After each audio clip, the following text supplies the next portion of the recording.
महाराजा सूरजमल विश्वविद्यालय के अंतर्गत बीए पार्ट फर्स्ट के फर्स्ट पेपर काव्य किरण आदिकालीन एवं भक्तिकाल के अंतर्गत हम पढ़ रहे थे सूरदास। मैं डॉक्टर रीता शुक्ला, सहायक आचार्य, राजकीय स्नातकोत्तर महाविद्यालय बयाना। ऊधो कोकिल कूंजत कानन, तुम हमको उपदेश करत हो, भस्म लगावत आनन। औरों सवितज सिंगी ले टेरन चढ़न पखावन, पैनित आनि पपैया के मिस मदन हनत निजवानन। हम तो निपट अहीरी बाबरी, जोग दीजिए ज्ञानिन। कहा कहत मामी के आगे, जानत नाना नानिन। सुंदर श्याम मनोहर मूरत, बहावत नीके गानन। सूर्य मुकुट कैसे पूजत है, बा मुरली की तानन। आगे कवि सूरदास स्वरचित अपने भ्रमर गीत के इस पद में वर्णन करते हैं कि उस मौसम में जिसमें कि वन में कोयल मधुर स्वर में गान करती है, जिससे कृष्ण के साथ होना चाहिए था, उनसे हमें मिलाना चाहिए, किंतु इसके विपरीत तुम योग की बातें कर रहे हो। हम तो कृष्ण प्रेम की भूखी हैं, अखियाँ हर दर्शन की भूखी। हम मुरली के तानों पर मुक्ति को भी निछावर करती हैं। जब कृष्ण ब्रज को छोड़कर मथुरा चले जाते हैं, उस समय का वर्णन है। गोपिकाएं अपनी पीड़ा को अव्यक्त करती हुई कहती हैं कि ओधु कोकिल कूजत कानन। गोपिका कहे, हे उद्धव, वन में कोयल कूक कर बसंतागमन की सूचना दे रही है और तुम हमको ऐसे मादक समय में मुख पर भस्म लगाने के लिए कहते हो।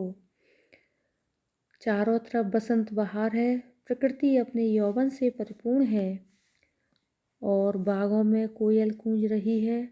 ऐसे में हे उद्धव, तुम हमसे अपने मुख पर भस्म लगाने के लिए कहते हो।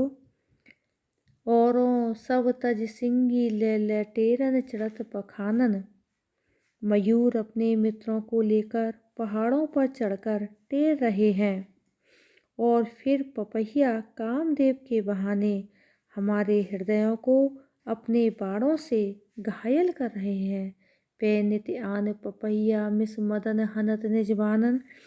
इधर कामदेव के बहाने पपैया अपनी प्यू प्यू की आवाज़ से हमारे हृदय को पीड़ा पहुंचा रहा है और इस उद्दीपक मौसम में कृष्ण का विरह हमारे हृदयों को और जला रहा है। हे उद्धव, हम योग ग्रहण करने की पात्रता नहीं रखते।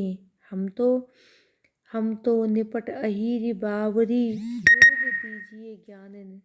तुम अपना योग तो उन ज्ञानियों को दो जो ज्ञानी तुम्हारे योग को समझने में समर्थ हो सके।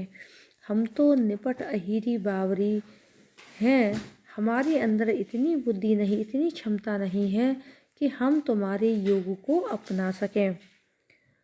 कहा कहत मामी के आगे, जानत नानी नानन। हे उद्धव, हम योग ग्रहण करने की पात्रता नहीं रखती। तुम योग ज्ञानी लोगों को दीजिए। तुम मौसी के आगे नाना नानी की बातें कर रहे हो। नाना नानी नाना को मौसी से अधिक और कौन दूसरा जान सकता है। सुंदर श्याम मनोहर मूरत, अतः श्री कृष्ण हमारे साथ रहे हैं, उनको हम तुमसे अधिक समझती हैं।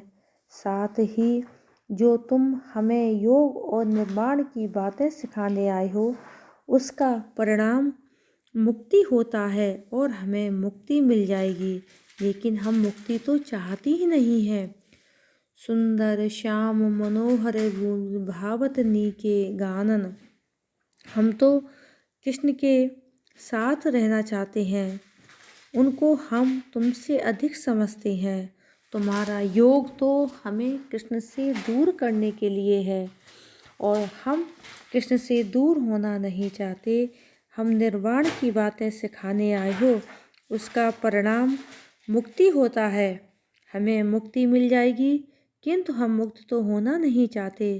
कृष्ण की मुरली की तानों पर हम अपने आप को न्यौछावर कर देना चाहते हैं। सूर्य मुकुट कैसे पूजते हैं बा मुरली की तानन। सूरदास जी कहते हैं कि ब्रज में रहने वाली गोपिकाएं कहती हैं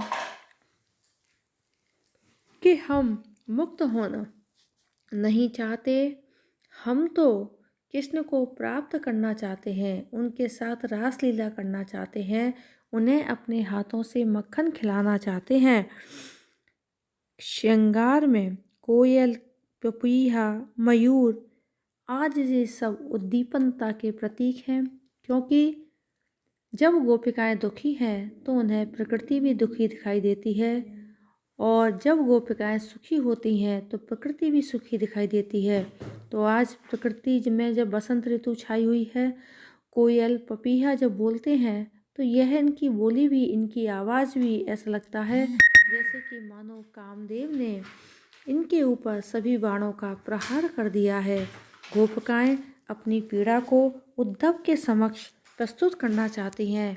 वैसे गोपिकाएं सीधी सरल हैं, लेकिन उद्धव की एक एक बात को काटना, एक एक बात का जवाब देना वह बहुत अच्छे से जानती हैं। क्यों?